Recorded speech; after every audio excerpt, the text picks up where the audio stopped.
ഒരു സ്വയംഭരണ സ്ഥാപനം എന്ന് പറഞ്ഞാൽ ലോക്കൽ സെൽഫ് ഗവൺമെൻറ് നമ്മളെ 3 tier ജനാധിപത്യ സംവിധാനത്തിൽ ഏറ്റവും പ്രധാനപ്പെട്ട ഒരു 3rd tier ആണ്.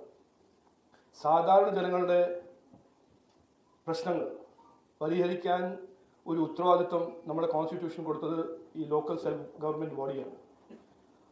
ഒരു വീട്ടു ചുറ്റ് ഒരു ഇഷ്യൂസ് എല്ലാം, അത് റോഡാണോ, സ്ട്രീറ്റ് ലൈറ്റ് ആണോ, തെരുവുനായ ശല്യമാണോ, മാലിന്യമാണോ, ഡ്രെയിനേജ് ആണോ, കുടിവെള്ളമാണോ, സുവേജ് ട്രീറ്റ്മെൻ്റ് ആണോ, ഇതെല്ലാം സാധാരണ ഡേ ടു ഡേ പ്രശ്നങ്ങളാണ്. ഇതിന് പരിഹരിക്കാൻ നമ്മുടെ കോൺസ്റ്റിറ്റ്യൂഷണൽ സെറ്റപ്പിൽ ഇതിൻ്റെ ഉത്തരവാദിത്വം ലോക്കൽ സെൽഫ് ബോഡിയാണ്, ലോക്കൽ സെൽഫ് ഗവൺമെൻറ്റാണ്. പക്ഷേ ഇവിടെ നമ്മൾ ഒരു ഡിസ്പാഷനറ്റ് ആയി നോക്കിയാൽ, ഇത് ഞാൻ രാഷ്ട്രീയമല്ല പറഞ്ഞത്, ഒരു അസസ്മെൻറ്റ് നമ്മൾ നടത്തിയാൽ കേരളത്തിൻ്റെ ലോക്കൽ സെൽഫ് ഗവൺമെൻറ്റും ലോക്കൽ സെൽഫ് ഗവൺമെൻറ് ബോഡീസും ശരിക്കും കഴിഞ്ഞ 10, 20, 25 കൊല്ലമായിട്ട്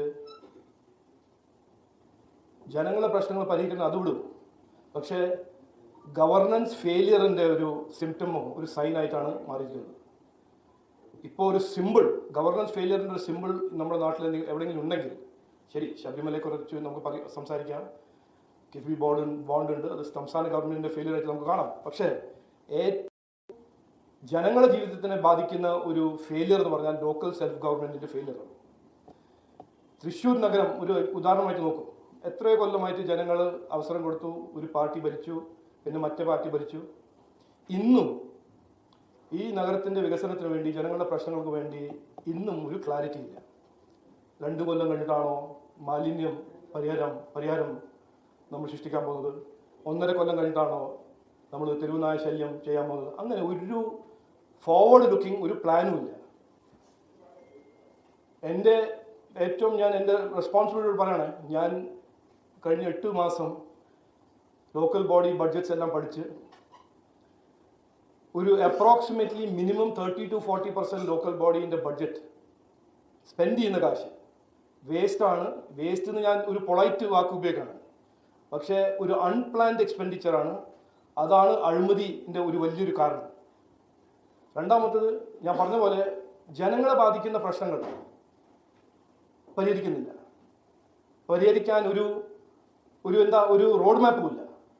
മാലിന്യമാണോ, കുടിവെള്ളമാണോ? തൃശ്ശൂർ ജില്ലയിൽ ഇന്നും എത്രയോ കൊല്ലം ജൽജീവൻ മിഷൻ്റെ കാശ് കിട്ടിയിട്ടും ഇന്നും ഒരു 4.5 ലക്ഷം വീടിൽ കുടിവെള്ളമില്ല. സ്ട്രീറ്റ് ലൈറ്റ്, എൻ്റെ സ്റ്റഡി പ്രകാരം ഇന്നും ഒരു 30-40% സ്ട്രീറ്റ് ലൈറ്റ് നടക്കുന്നില്ല.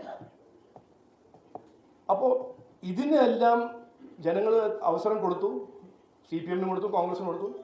ഇനി ഞങ്ങൾ മുമ്പോട്ട് വയ്ക്കുന്ന ഒരു കാഴ്ചപ്പാടെന്ന് പറഞ്ഞാൽ വികസിത തൃശ്ശൂർ. ഞങ്ങൾക്കൊരു 5 കൊല്ലം അവസരം തന്നാൽ ഇതിനു വേണ്ടി ഒരു കൃത്യമായൊരു വിഷൻ, ഒരു റോഡ് മാപ്പ് ഞങ്ങൾ കൃത്യമായി മുമ്പോട്ട് വയ്ക്കുന്നു.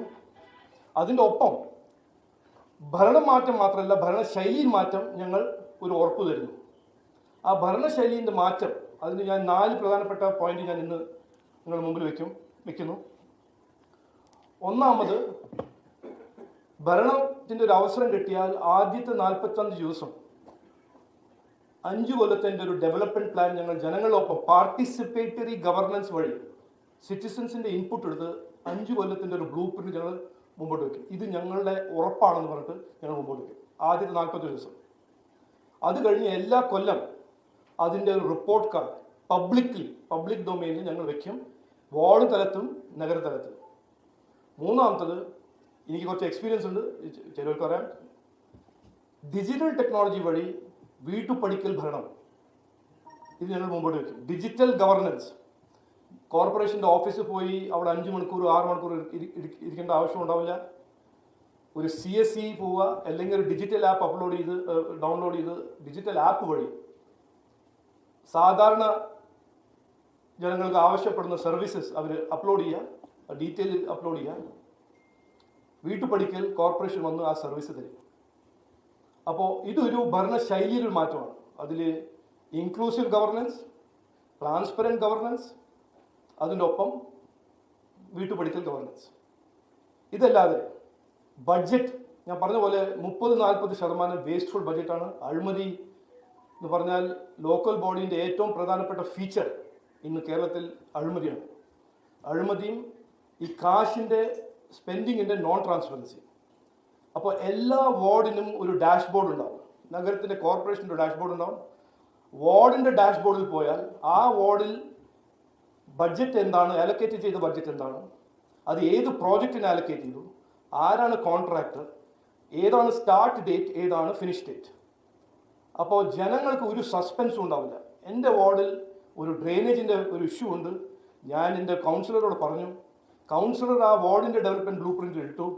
ഇനിയിപ്പോൾ എനിക്ക് നാളെ മറ്റന്നാൾ അതിൻ്റെ സ്റ്റേറ്റസ് നോക്കണമെങ്കിൽ എനിക്ക് ആരെയും വിളിക്കേണ്ട ആവശ്യമില്ല, എവിടെ പോകേണ്ട ആവശ്യമില്ല, കണ്ടുപിടിക്കാനൊരു ഒരു വെബ്സൈറ്റും ഡാഷ്ബോർഡും ഉണ്ടാവും. അപ്പോൾ ഇതൊരു ഭരണശൈലിയിലൊരു മാറ്റമാണ്. ഇതുവരെ നമ്മുടെ നാട്ടിൽ നടക്കുന്നത് ഭരണം എന്ന് പറഞ്ഞാൽ പവറുള്ള ആൾക്കാരും പൊതുസമൂഹവും സാധാരണക്കാരും ഒരു അൺഈക്വൽ റിലേഷൻഷിപ്പാണ്. ഞങ്ങളുടെ ഭരണശൈലിയിൽ സിറ്റിസനും ഭരിക്കുന്നവരും ഒരേ ലെവലിലായിരിക്കും. അവർക്ക് ഇൻഫർമേഷൻ കിട്ടുന്ന അവകാശങ്ങൾ അവർക്ക് ഇൻഫർമേഷൻ കിട്ടും. ഇവർക്കൊന്ന് ഭരിക്കുന്നവർ അത് അവരുടെ ഒരു ഡ്യൂട്ടി ആയിട്ട് കാണും. ഒളിച്ചു വെക്കാനോ ഇതിന് ഒരു അഴിമതി ചെയ്തത് സ്ലിപ്പപ്പ് വീഴ്ചയാണെന്ന് പറയാൻ ഞങ്ങളൊരു അതിൻ്റെ ഒരു സാധ്യത ഇന്ന് 100% ഉണ്ടെങ്കിൽ ഞങ്ങൾ ഭരിച്ചാൽ തൃശ്ശൂരിൽ അത് 0%. ഇതാണ് ഞങ്ങളുടെ കാഴ്ചപ്പാട്. അപ്പോൾ ഞങ്ങളുടെ അഭ്യർത്ഥന എന്ന് പറഞ്ഞാൽ എത്രയോ തവണ നിങ്ങൾ LDF-ഉം UDF-ഉം ജനങ്ങൾ അവസരം കൊടുത്തു. ഇനി 5 കൊല്ലം ഞങ്ങൾ തരും. വികസിത തൃശ്ശൂർ ഞങ്ങൾ സൃഷ്ടിക്കും. അതിനുവേണ്ടി 100% പ്രവർത്തിക്കും എന്ന് ഞങ്ങൾ പറയാൻ ആഗ്രഹിക്കുന്നു. ഇതാണ് ഞങ്ങളുടെ ഇലക്ഷൻ പ്രൊപ്പസിഷൻ. അത് ഞാൻ പറഞ്ഞു. എല്ലാവർക്കും നമസ്കാരം.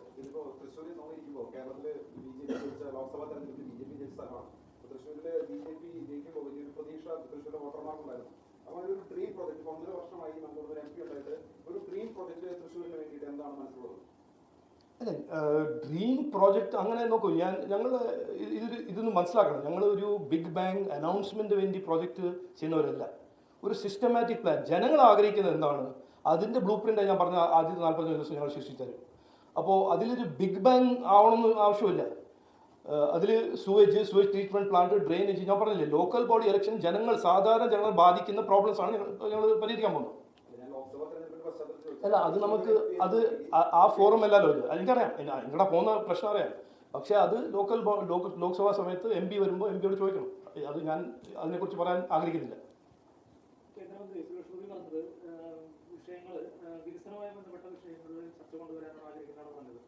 ആഗ്രഹിക്കുന്നതാണ് നല്ലത്.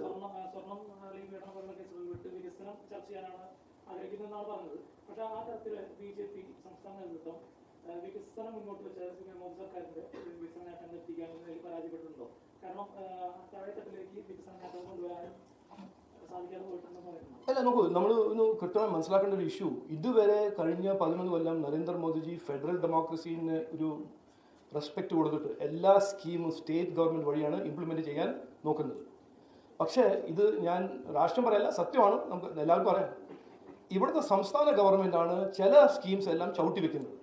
പിന്നെ നടപ്പിലാക്കുന്ന സ്കീമെല്ലാം സെലക്റ്റീവ്ലി ഓൺബോർഡ് ചെയ്യുന്നു ആൾക്കാരെ.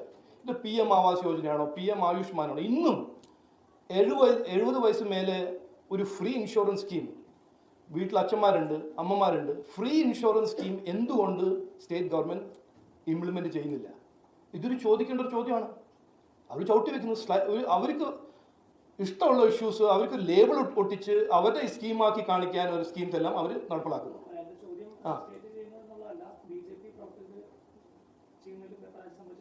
അല്ല, ഞങ്ങൾ ഒരു പരാജയം സംഭവിച്ചിട്ടില്ലല്ലോ. 20% വോട്ട് പിടിച്ചു. അതിന് മുമ്പ് ഞങ്ങൾ 13% വോട്ടായിരുന്നു. അങ്ങനെ പരാജയമായിട്ട് ഞങ്ങൾ കാണുന്നില്ല.